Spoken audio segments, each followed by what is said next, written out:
Hi, I'm Orville Wright, and I'm going to tell you some things about my brother Wilbur Wright and I. Like, my parents are Susan and Milton Wright. We are two of their 7 children born. We lived in Dayton, Ohio. Wilbur was born April 16, 1867. I was born August 19, 1871. Our mom did most of the repairs on the house. She taught us woodworking, soon we could wood engrave and make simple toys. Our dad taught us to read. Our parents inspired us throughout our lives. When I was 5, I started kindergarten. My mom walked me to school. She expected me to go all days, but I only went the first day. I had my own ideas about school. One day, my teacher caught me playing with wood. She asked me what I was doing, and I said planing a flying machine that my brother Wilbur and I would soon make and sell. When Wilbur was 18, he was hit in the mouth with a hockey stick. It tore his lip and broke his teeth. That caused him a lot of pain and depression over the years.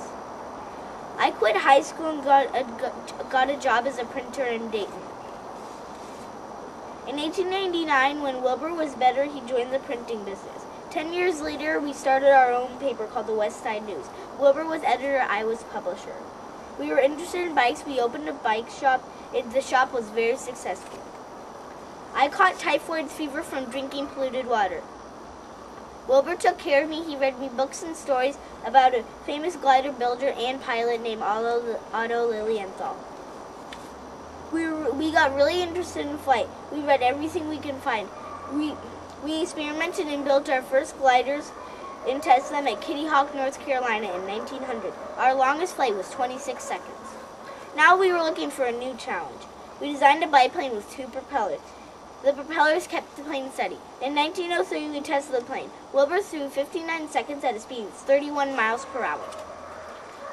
We had successful designs built.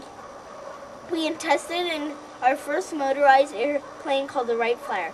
We showed it to everyone we could. Then we went back to Dayton to work on the Wright Flyer. We ultimately completed more than 40 successful flights. We continued to improve our designs. By 1905, Wilbur flew 40 minutes in turning 30 circles. Another first, a cross-country flight, also in 1905.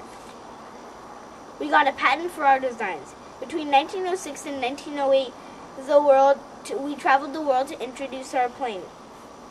In 1909, we returned to the U.S. to a hero's welcome. 10,000 people crowded the streets of Dayton. We had airplane factories in the U.S. and Europe. Some traits that helped me and my brother are that we love to learn, and we are really good at research and gathering information. The other trait is we are always looking for new challenges.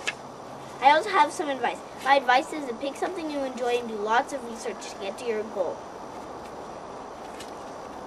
Wilbur died before he could see the airplanes in their next stage. He died 1912, age 45, from typhoid fever. I lived to see the airplanes in World War II and to transport hundreds of thousands of people. Then in 1915, I sold the factories and to return to research, my first love.